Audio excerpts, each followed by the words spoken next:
Si Edgar Injapsia II ang kilalang probinsyanong founder ng Mang Inasal. Ipinanganak siya sa Iloilo City noong 1977 at lumaki sa Rojas City sa Capiz. Marahil ay nagtataka kayo kung saan nakuha ang palayaw niya na Injap. Ito ang tawag sa kanya ng pamilya at mga kaibigan niya dahil na din sa mga magulang niya. Ang tatay kasi ni Injap, mga kasangkay, na si Edgar Sr. ay half Chinese o kung tawagin natin ay Inchek. Samantalang ang nanay niyang si Pasita ay half Japanese. At mula nga sa mga salitang Inchek at Japanese, nabuo ang palayaw ni Injap. Sa edad pa lang na 10 ay nagtatrabaho na si Injap sa grocery store ng mga magulang niya. Dito nga siya natuto kung paano pinapatakbo ang isang negosyo. Ayon nga sa kanya, habang naglalaro daw ang mga batang kaedadan niya ay nagbubuhat at nagbibilang siya ng mga paninda nila sa grocery. Nang lumaki naman si Injap ay plano niyang maging arkitekto. Kaya ito ang kinuha niya nang pumasok siya sa University of San Agustin sa Iloilo City. Pero hindi niya din ito tinapos at nag-drop out siya 1 taon bago graduate para sundin ang totoong nasa puso niya,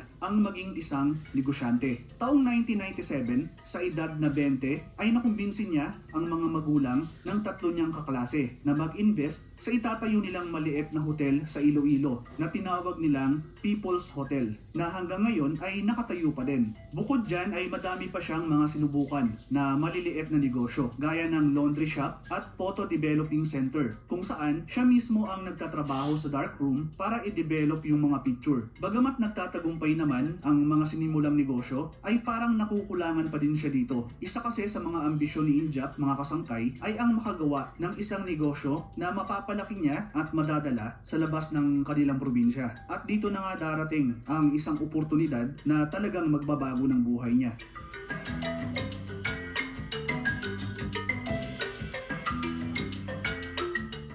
Taong 2003 nang dumating ang isang oportunidad kay Injap nang ialok sa kanya na upahan ang 250 square meter na pwesto sa Robinsons Mall Car Park sa Iloilo. Alam nyo ba na sa sobrang mura ng alok sa kanya ay kinuha niya agad ito kahit na wala pa siyang naiisip na itayo dito. Pero kung ano man ang maisip niyang itayo dito ay isa lang ang sinigurado ni Injap, na ito ay may potensyal na lumaki at maging matagumpay sa buong bansa. Ngayon mga kasangkay, saan naman kaya nanggaling ang ideya ni Injap sa Mang Inasal? Ganito kasi yon mga kasangkay. Isa si Injap sa mga madalas na kumakain sa mga fast food restaurant gaya ng McDonald's at KFC. Believe siya sa mga ganitong negosyo dahil madali itong mapadami dahil na din sa franchising. Pero meron siyang napansin, wala pang mga ganitong fast food ang nagsiserve ng mga Filipino style na pagkain gaya ng chicken barbecue. At eto nga ang naisip niyang itayo sa inupahan niyang pwesto sa car park ng Robinsons Mall, Iloilo. Tinawag niyang Mang Inasal ang balak niyang itayong fast food restaurant. Ang pangalang Mang Inasal ay salitang Hiligaynon na ang ibig sabihin sa Ingles ay Mr. Barbecue. Pero alam niyo ba mga kasangkay na muntik nang makumbinse si Injap na gawing 8 letra lang ang pangalan nito at tanggalin ang letrang A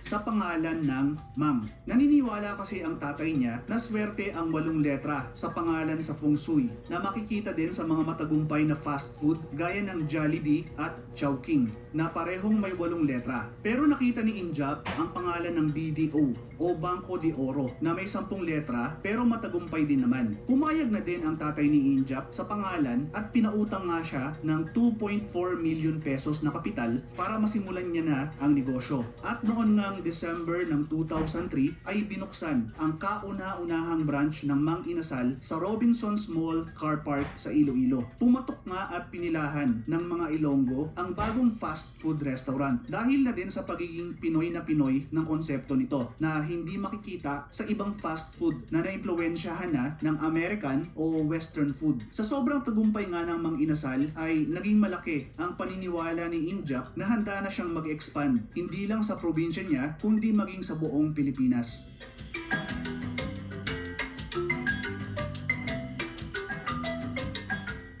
Dahil sa naging tagumpay ng unang Mang Inasal ay dumami pa nga ang mga branches nito. Sa loob lang ng 3 taon ay nagkaroon na ito ng 30 branches. Taong 2005 naman, dahil sa patuloy na pagsikat ng brand ng Mang Inasal ay binuksan na ito ni Injap para sa franchising. Nang simula ay nag-focus lang muna siya sa Visayas at Mindanao at di kalaunan ay sinimulan niya na ding mag-expand hanggang sa Luzon. Kilalang Promdi o probinsyano si Injap. Sa totoo nga niyan ay bihira lang siyang pumunta ng Maynila. Kaya para sa kanya ay malaking hamon na dalhin ang Mang Inasal sa Maynila at gawin itong matagumpay dito. Pero alam naman natin ang nangyari mga kasangkay. Pumatok nga din sa mga taga Maynila ang noot sarap na chicken inasal na galing sa Iloilo. Idagdag pa dyan yung unlimited rice kung saan talaga sila nakilala. Naalala ko pa nga noon pag kumakain kami ng mga kasama ko sa Mang Inasal, yung nagpaparamihan pa kami ng makakain na extra rice. Syempre nandyan din yung sikat na chicken oil na ihahalo mo sa kanin tapos may kasama pang libreng sabaw. Yung iba nga ay makikita mo na sarap sa pagkain at nagkakamay pa na Pinoy talaga ang dating. Nagdagdag din sila sa mga menu nila gaya ng pork barbecue, sisig, pansit bihon, palabok, dinuguan at puto at ang isa sa mga paborito ko sa kanila yung Pinoy halo-halo. Kayo mga kasangkay, ano ang paborito nyong orderin sa Mang Inasal? Share nyo naman sa comment section sa baba. Nagpatuloy ang mabilis na pagsikat ng Mang Inasal at sa loob nga lang ng 6 na taon, noong 2009 ay meron na itong 100 stores sa buong bansa. Pero dahil nga sa bilis ng pagsikat at paglaki ng Mang Inasal ay hindi maiiwasan na mapansin ito ng pinakamalaking fast food company ng bansa.